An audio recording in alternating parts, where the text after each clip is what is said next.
Okay, let's just dive right in. In this explainer, we're taking a macro-level journey through all of human civilization to trace our sweeping patterns of power, order, and mortality.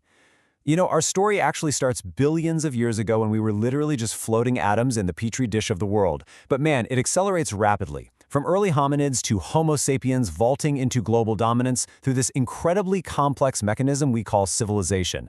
Honestly, every law we follow today, every war we fight, every modern city we build, it all follows a blueprint laid down thousands of years ago. So we're going to unpack exactly how we built our world, how we've repeatedly torn it down, and the deep, deep patterns that intimately connect the very first ancient cities to our present moment. And to set the stage, just listen to this quote from the Epic of Gilgamesh. This goes all the way back to the Sumerian kings of 3000 BCE, and it sets the ultimate existential stakes for our entire history. It highlights this profound, ancient realization. No matter how much power we amass, we all share the exact same inevitable fate. When you look at the grand scope of history through that lens, every stone monument, every bloody conquest, and every sprawling empire is ultimately just humanity's attempt to defy our own mortality. We build empires to outlast ourselves. Section 1. The birth of civilization, from nomads to farmers. So, picture this, around 4000 BCE in the Sumerian city of Uruk. Humans invent agriculture. They start using hand mills to crush wheat and barley, which is revolutionary, right? We no longer had to constantly hunt animals to survive. But the paradox here is absolutely astounding. We essentially traded our physical freedom for caloric security. Getting reliable food actually shrank our bodies. We literally went from these incredibly active, super athlete hunter-gatherers who averaged about 5'9", down to smaller, much more disease-prone farmers averaging 5'3", forever tied to a single piece of dirt. Actually, scratch that. Our greatest technological leap forward actually made us physically weaker.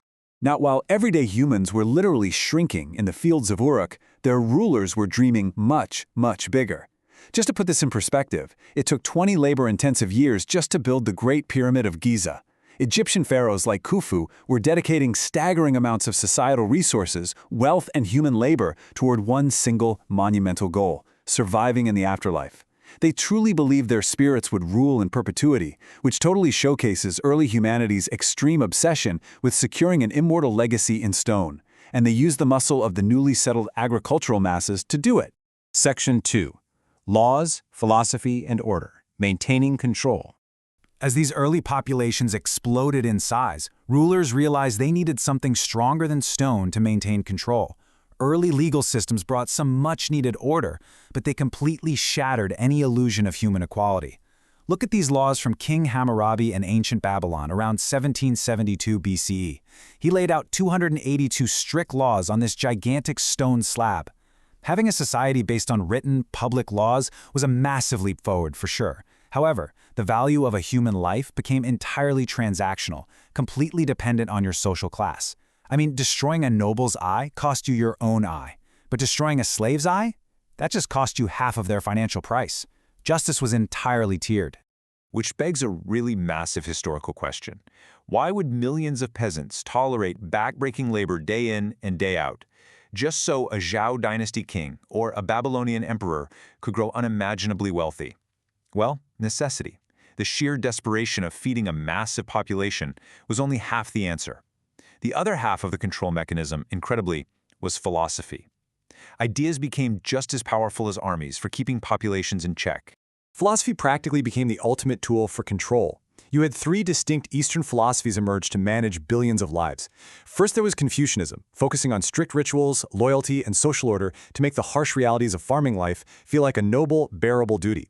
Then came Taoism, which taught people to find inner peace by aligning with nature's flow, effectively encouraging them to ignore the political chaos entirely.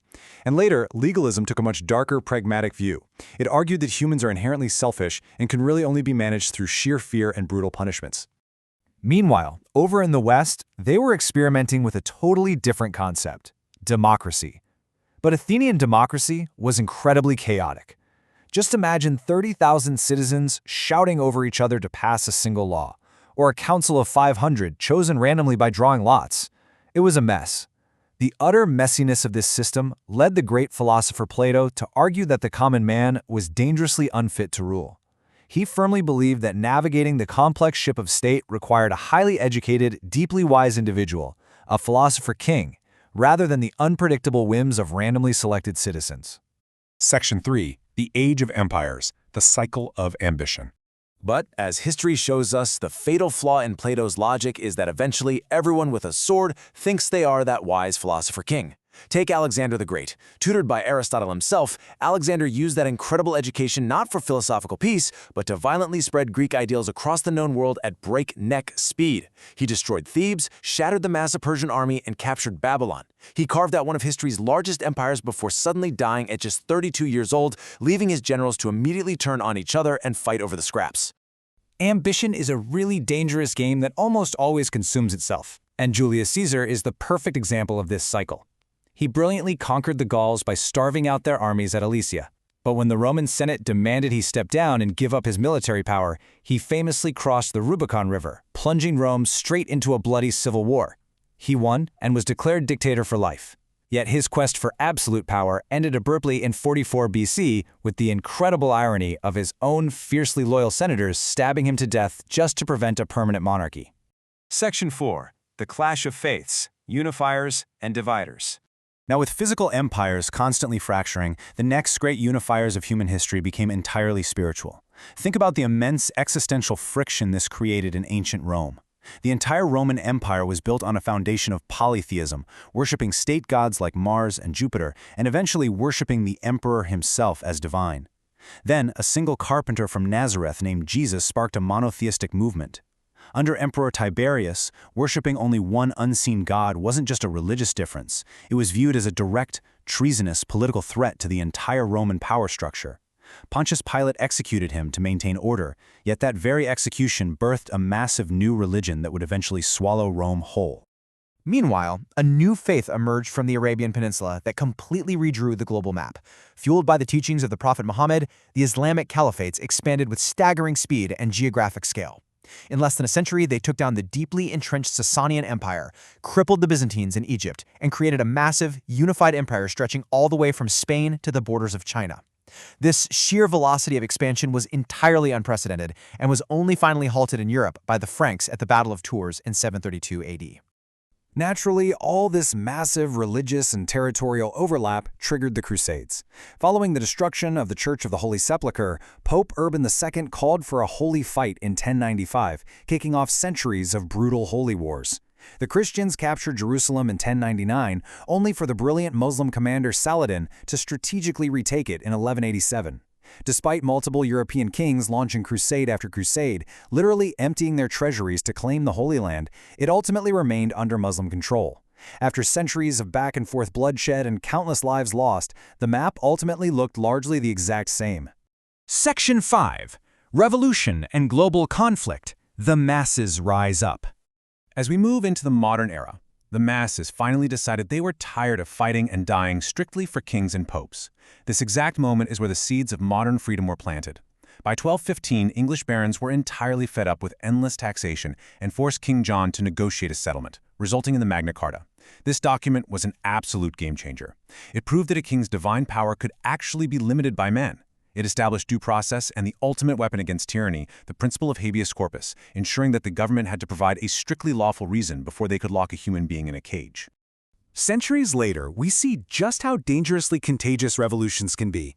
The successful American experiment in 1776, culminating in the shocking defeat of the British at Yorktown, sent immediate shockwaves across the Atlantic. It inspired the French to form their own national assembly to demand rights from their out-of-touch monarchs. However, the whiplash of sudden freedom is perilous. France quickly spiraled from a fledgling democracy straight into Maximilien Robespierre's bloody reign of terror, executing thousands by guillotine before their new republic could finally stabilize. And while our political systems evolved toward freedom, our weapons evolved toward absolute devastation. The Industrial Age brought incredible technological marvels, but it also heavily mechanized our ability to inflict death. In a terrifying acceleration of violence, we managed to compress two catastrophic global conflicts into just 30 years. We jumped from horse-drawn cavalry and the spark of an assassination in 1914 to Hitler's horrifying ambitions for a 1,000-year empire, culminating in the absolute blinding devastation of the atomic bombs in 1945. Section 6. The Inevitable Human Cycle. The Inevitable Pattern. Over thousands of years, this historical loop remains completely unbroken. From the very first hand mills crushing grain in the ancient city of Uruk to the scientific marvel of splitting the atom, our technological output has completely transformed. But our baseline human nature, it hasn't. We repeatedly build massive, complex systems for safety, order, and prosperity. Then, the ambitions of those in charge inevitably tear those very systems down through war and endless expansion. It's the tragic irony of humanity constantly destroying its own safety mechanisms before the cycle resets itself yet again. Which brilliantly brings us right back to our beginning. We find ourselves staring at the exact same realization Gilgamesh had thousands of years ago. Despite our endless conquests, our sweeping technological revolutions, and our sprawling empires, mortality remains our great equalizer. The ancient kings, the philosophers, the emperors, and the revolutionaries all ultimately face the exact same fate. I'll leave you with this final question to ponder. Knowing the unbroken cycles of the past, the inevitable rise and fall of absolute power, and the shared fate of everyone who has come before us, we are writing the next chapter of human history right now. So, what will the historians of tomorrow say about us? Thanks for joining me for this explainer. Keep questioning the history that builds our present.